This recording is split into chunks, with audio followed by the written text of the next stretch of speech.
You're not going to believe this. My own neighbor tried to claim my private pool as theirs. And when I stood my ground, they actually called the cops on me. You won't believe how far they went. The first splash of summer always made Derek Wilson feel like a kid again. At 42, with silver threading through his dark hair and 15 years of mortgage payments behind him, he'd earned every square inch of his backyard oasis. The kidney-shaped in-ground pool glittered in the late May sunshine, surrounded by freshly stained decking that had taken 3 weekends to refinish. Derek stood in his kitchen, coffee mug in hand, admiring his handiwork through the sliding glass door when he noticed movement over the 6-foot privacy fence separating his property from the newly occupied house next door.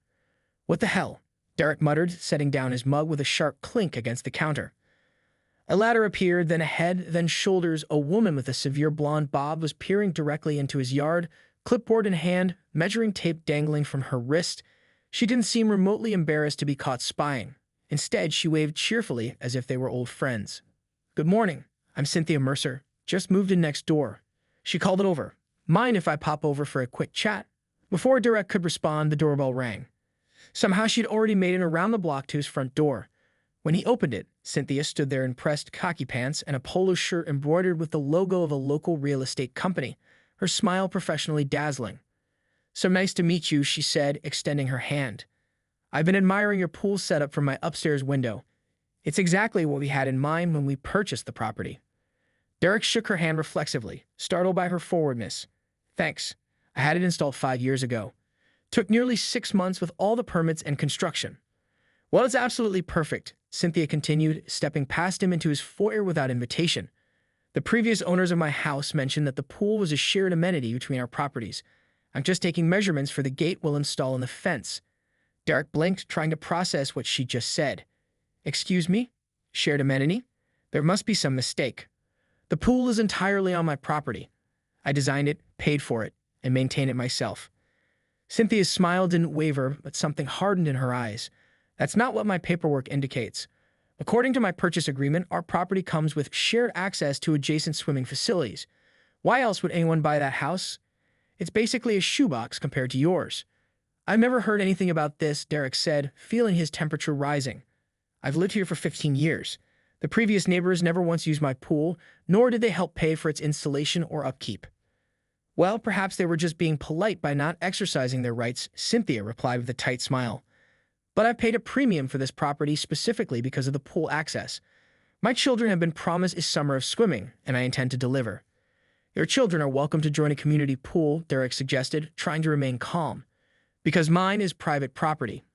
"I don't think you understand," Cynthia said, her voice dropping to a colder tone. "This isn't a request. I'm simply informing you as a courtesy before my contractor begins work on the gate next week. We'll need access to your yard to install it properly." "Absolutely not," Derek stated firmly, moving toward his front door and pulling it open.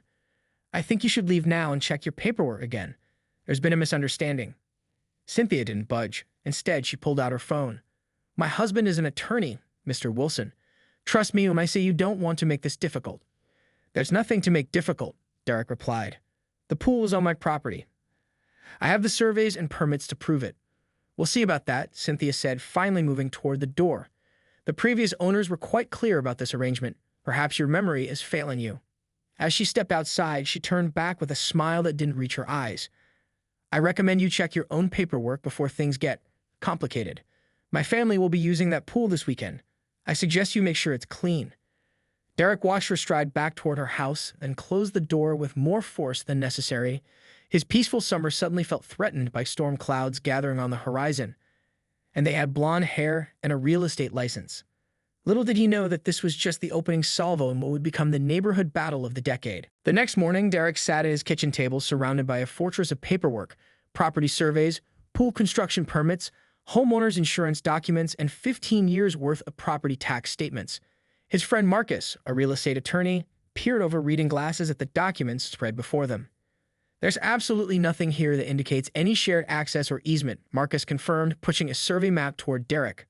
"Your pool is entirely within your property line by a good 10 feet on all sides. The fence is properly placed. No one has any legal right to access your yard or pool without your permission." Derek exhaled slowly, relieved but still uneasy. "I knew it. That woman is either delusional or trying to pull a fast one. I'd suggest sending her a formal letter stating your position," Marcus advised, already jotting notes. reference the property survey, and explicitly deny permission for any modifications to the fence between your properties. We'll also include that any trespassing will result in immediate legal action. As they finalized the letter, a commotion outside drew their attention. Derek moved to the window overlooking his backyard and froze. On the other side of his fence, Cynthia stood directing two men with power tools. One was already cutting into the fence while the other unloaded what appeared to be gate hardware from a truck. "Are you kidding me?" Derek bolted for the back door with Marcus close behind. "Hey, stop what you're doing right now," Derek shouted as he burst into the yard. The workers paused, looking uncertainly between Derek and Cynthia. Cynthia crossed her arms, supremely confident. "Mr. Wilson, I told you to be installing the access gate today. Please don't interfere with the contractors." "This is trespassing and destruction of property," Derek said, his voice tight with anger. "I never gave permission for this. You need to leave immediately." "Actually," Cynthia countered smoothly, "they're working from my side of the property line. I'm simply modifying my half on the fence." Marcus stepped forward. "Ma'am, I'm Marcus Patel, an attorney. What you're doing constitutes damage to a shared boundary structure, which requires mutual consent under state law. Furthermore, to claim a pool access rights is entirely unfounded. Mr. Wilson has all the documentation proving his exclusive ownership." Cynthia's smile faltered slightly. "My purchase agreement specifically mentions." "Whatever your purchase agreement mentions is between you and the sellers of your home," Marcus interrupted. "If they misrepresented something, that's a matter to take up with them. It doesn't create an obligation for Mr. Wilson, who is not party to that agreement." The workers exchanged glances, clearly uncomfortable with the situation. One of them lowered his saw. "Lady, you told us this was all approved and legal." "It is," Cynthia insisted, though her voice lacked its previous certainty. "Continue working." "I'm calling the police," Derek said, pulling out his phone. "Go ahead," Cynthia retorted, her composure cracking. "My husband is already on his way. He'll explain everything." 20 minutes later, Derek's peaceful backyard had become an impromptu legal battleground. A police officer named Ramirez stood taking notes while Cynthia's husband Bradley, a thin man with an expensive haircut and perpetually furrowed brow, emphatically gestured at a document he brought. "Officer, this clause clearly states access to adjacent recreational facilities. We paid an additional $30,000 for this property specifically because of the pool access," Bradley insisted. Officer Ramirez reviewed the paperwork, then looked at the survey map Marcus had provided. "Sir, this clause is vague at best. It doesn't specifically mention a pool, and it certainly doesn't create an easement on Mr. Wilson's property. The survey clearly shows the pool is entirely within his property lines." "The previous owners assured us," Bradley began. "Then your issue is with them, not with Mr. Wilson," Officer Ramirez stated firmly. "I suggest you contact them for clarification. In the meantime, you cannot modify this fence without mutual consent, and you have no right to access Mr. Wilson's yard or pool." Cynthia's face flushed red. "This is ridiculous. Our children were promised a pool for the summer." "Perhaps you should have verified these supposed rights before purchasing the property," Marcus suggested mildly. The officer turned to the contractors. "Gentlemen, I recommend you pack up for today.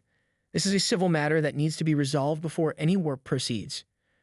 As the workers began gathering their tools, Cynthia stepped closer to the fence, her voice dropping to a hiss that only Derek could hear. "This isn't over. Not by a long shot. You have no idea who you're dealing with."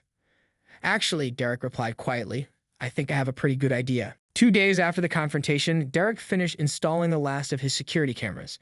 The system offered complete coverage of his yard, pool area, and the boundary with Cynthia's property. The cameras fed directly to an app on his phone, giving him peace of mind as he left for work that morning. The installation had proven timely. Over the past 48 hours, Derek had caught Cynthia measuring his fence 3 more times, taking photos of his pool, and once permitting what appeared to be a property appraiser to survey the boundary line. Each time she'd retreated when she noticed Derek watching. That afternoon, Derek received a text from his elderly neighbor, Mrs. Kaplan, who lived on the other side of Cynthia's house. "Thought you should know. Your new neighbors are telling everyone at the neighborhood association meeting that you stole their pool access and threatened them. They're trying to rally support." Derek sighed heavily. The neighborhood association had no legal authority, but they could certainly make his life difficult. He thanked Mrs. Kaplan for the heads up and decided to head home early. As he pulled into his driveway, he noticed a group of children, none of whom he recognized, running around his front yard, peering through the slats in the gate that led to his backyard. "Can I help you?" Derek called out, parking and stepping from his car. The girl, about 11 years old, turned toward him. "Are you a pool stealer? My mom says you stole our pool." Derek's jaw tightened. "I didn't steal anything." and I think you kids should head home now. But Mom said we could swim today, a younger boy protested. She gave us our floaties and everything. As if on cue, Cynthia appeared from around the corner, pushing a stroller with a toddler inside. She wore a cover-up over a swimsuit and carried a large beach bag emblazoned with a designer logo. Two more children, teenagers on their phones, trailed behind her. Perfect timing, Mr. Wilson, she called cheerfully. We're ready for our afternoon swim. Derek stood, momentarily stunned by her audacity. Mrs. Mercer, we've been through this. You do not have access to my pool. Oh, don't be such a grouch, Cynthia responded, waving dismissively. The kids have been looking forward to this all day. It's nearly 90 degrees. Surely you can be neighborly. This isn't about being neighborly, Derek explained, struggling to keep his voice even. This is about property rights. The pool is private, and I haven't given permission for its use. The children had gathered around Cynthia now, looking uncertainly between the adults. The younger ones seemed confused, while the teenagers exchanged eye rolls. Mom, can we just go to the community pool? One of the teens asked. Absolutely not, Cynthia snapped. This pool is part of what we paid for, and I will not be bullied out of our rights. She turned back to Derek, her voice syrupy again. Perhaps we could discuss a schedule. We wouldn't need access every day. 3 or 4 times a week would be sufficient. Derek stared at her, incredulous. There's nothing to discuss. The police already confirmed this yesterday. The pool is on my property. Cynthia's pleasant mask slipped for a moment. Well, the police don't have all the facts, do they? My husband's filing for an emergency injunction this afternoon. By this time tomorrow, we'll have full legal access. She pulled a folded document from her beach bag. This is just a courtesy copy of what's being filed. I suggest you read it carefully. Derek took the document, skimming the legal jargon. It was a motion for a temporary restraining order that would prevent him from interfering with the Mercer family's established access rights to the swimming pool. The filing was riddled with falsehoods, claiming the Mercers had previously used the pool with permission from Derek, that he had recently begun harassing them, and that he had made threatening comments toward their children. This is complete fiction, Derek said, his voice tight. None of this happened. It's your word against ours, Cynthia replied smoothly. And we have 5 witnesses. She gestured to her children. You and have your children lie in court? Derek was appalled. They're simply confirming their lived experience, Cynthia countered. Now, if you'll excuse us, we'll wait in your backyard until Bradley arrives with a court order. He should be here within the hour. The weekend arrived with a punishing heat wave that sent temperatures soaring past 100 degrees. Derek had invited a few close friends over for a Saturday afternoon barbecue, partly to enjoy the pool, but also because he felt safer with witnesses around. Marcus had warned him to expect further escalation from the Mercers, and Derek wasn't taking any chances. By 3 o'clock, his backyard was filled with the comfortable chatter of friends. His buddy Cal manned the grill while Marcus and his wife Sophia relaxed on pool floats. Mrs. Kaplan had joined them too, delighted to escape her non-air-conditioned home for the afternoon. Any trouble from the neighbors? Cal asked quietly as he flipped burgers. Radio silence for 3 days, Derek replied. It's making me nervous, honestly. Maybe they finally checked their paperwork and realized they were wrong, Cal suggested optimistically. Derek shook his head. People like that don't admit they're wrong. They just change tactics. As if his words had conjured them into existence, a sharp whistle pierced the air. Derek turned toward the fence separating his property from the Mercers. A football sailed over the top, landing with a splash in the deep end of the pool. Sorry, called a voice that Derek recognized as belonging to one of Cynthia's teenage sons. Can we get our ball back? Before Derek could respond, another football flew over, then a soccer ball, then a beach ball. Within seconds, half a dozen balls had landed in his pool. What the hell? Cal muttered. Derek strode toward the fence. That's enough. This isn't funny. Cynthia's face appeared above the fence, standing on what must have been a ladder on her side. Oh, Derek, I'm so sorry about that. The kids are just playing. Would you mind if they came over to retrieve their toys? I'll get them out and hand them over the fence, Derek replied firmly. Don't be silly. The boys can jump in and get them. It'll take just a minute, Cynthia insisted, her smile fixed. No, Derek stated flatly. We've been through this. Cynthia's expression hardened. You know, Derek, this whole situation could be resolved if you just be reasonable. We're trying to compromise here. Throwing balls into my yard isn't a compromise, Derek pointed out. It's trespassing. Trespassing? It's a ball, not a person, Cynthia scoffed. Though speaking of trespassing, I should mention that our sprinkler system seems to have developed a leak on your side of the property line. My husband needs access to your yard to repair it. There is no sprinkler system crossing our property line, Derek said. And if there were, it would be an illegal encroachment. Cynthia waved dismissively. These technical details are so tedious. The point is, we need access to your yard today. Right now, actually. As Derek opened his mouth to refuse again, a noise from the front of his house caught everyone's attention. The distinctive sound of his gate being unlocked and opened. "Excuse me a moment," Derek said to his guests, hurrying toward the side of the house. He rounded the corner just in time to see Bradley Mercer leading a group of people through the gate into his yard. Bradley froze when he saw Derek, but quickly recovered, straightening his shoulders. "Ah, Wilson." "Good afternoon," Bradley said with forced casualness. "Beautiful day for a swim." Behind Bradley stood three couples Derek didn't recognize, all in swimwear, accompanied by at least 7 children of various ages carrying pool toys. One woman was setting up a portable cooler while another unfolded beach chairs. "What do you think you're doing?" Derek demanded, blocking their path. "We're having a pool party," Bradley replied, as if stating the obvious. Cynthia should have mentioned it. Marcus appeared beside Derek, arms crossed. "Mr. Mercer, you are trespassing. You need to leave immediately." Bradley's expression turned smug. "Actually, I believe we've established our right to be here." He produced a document from a waterproof pouch. "This is a temporary access order signed by Judge Peterson this morning." Derek took the paper with trembling hands. It appeared to be a legitimate court order granting the Mercers temporary access to the disputed recreational facility pending a full hearing. "This is impossible," Marcus said, examining the document. "No judge would sign this without a hearing where both parties were present." "Judge Peterson is an old family friend," Bradley explained with a shrug. He understood the urgency given the heat and the children's expectations. "This is completely unethical," Marcus began, but Bradley cut him off. "Stay good for the hearing. For now, we have a legal right to be here." He gestured to his guests. "Please, everyone, make yourselves comfortable." The group began to move forward, but Derek stood firm. "I don't care what that paper says. You're not coming into my yard." The Monday after the pool party fiasco brought an eerie quiet in the neighborhood. Bradley Mercer had been released from police custody the previous evening, but formal charges for presenting falsified court documents were pending. The Mercer's house next door appeared deserted, blinds drawn, no cars in the driveway. Derek tried to resume his normal routine, though he found himself constantly checking his security camera feeds and jumping at unexpected sounds. When his doorbell rang mid-afternoon, his heart raced until he saw it was only a package delivery.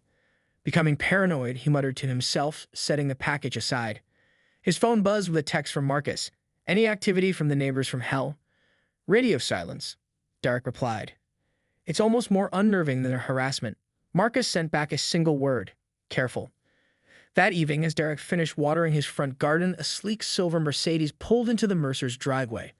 An older man in an expensive suit emerged, surveying both houses with a calculated gaze before approaching Derek. "Mr. Wilson," the man called. "Do you have a moment?" Derek set down his garden hose, instantly on guard. "Yes." "Lawrence Blackwell," the man introduced himself, extending a business card. "I represent the Mercer's real estate attorney." Derek examined the card. Blackwell was from one of the city's most prestigious law firms. "What can I do for you, Mr. Blackwell?" "I was hoping we might speak privately," Blackwell suggested, gesturing toward Derek's house. "I prefer to keep this conversation where my security cameras can record it," Derek replied pointedly. A thin smile creased Blackwell's face. "Understandable given recent events. Then I'll be direct. The Mercers are prepared to make you a very generous offer for your property." "My house isn't for sale," Derek stated flatly. "Everything has a price, Mr. Wilson. The Mercers are prepared to offer 20% above market value, all cash, 30-day close." Blackwell named a figure that momentarily took Derek's breath away. "Why would they want my house?" Derek asked, though he already suspected the answer. "Let's just say they become quite attached to certain features of the property," Blackwell replied smoothly. "This offer would allow you to purchase a comparable or better home elsewhere, without the unpleasantness of an ongoing neighbor dispute." Derek crossed his arms. "So their new strategy is to force me out by buying my house." "I wouldn't characterize it that way," Blackwell countered. "They're offering you a premium to resolve the situation amicably. Many would consider it a windfall." "The answer is no," Derek said firmly. "I've lived here 15 years. I built that pool myself. I'm not selling." Blackwell's pleasant demeanor hardened slightly. "I should mention that the alternative is considerably less appealing. The Mercers are prepared to pursue a prolonged legal battle over access rights. Even with the regrettable incident this weekend, they have resources to make this very difficult for you." "Are you threatening me?" Derek asked incredulously. "Not at all," Blackwell assured him. "Simply outlining options. Legal disputes between neighbors can drag on for years, creating stress and significant expense, not to mention making daily life rather uncomfortable." Derek had had enough. "Mr. Blackwell, please tell your clients that I'm not selling my house at any price. And if they continue harassing me, the only legal action will be the restraining order I'll file against them." Blackwell regarded him thoughtfully before nodding. "I'll convey your position, though I must say, in my experience, these situations rarely resolve easily once they've escalated to this point." "That's a risk I'm willing to take," Derek responded. As Blackwell returned to his car, Derek immediately called Marcus to update him. "They tried to buy me out," he explained. "That's actually a good sign," Marcus replied. "It means they're getting desperate." "You think?" Derek wasn't convinced. "Their lawyer made it sound like they're just getting started." "Trust me," Marcus assured him. "If they had a strong legal position, they wouldn't be offering to buy your house. They know they have no case." 2 days later, Derek received a certified letter from the county prosecutor's office.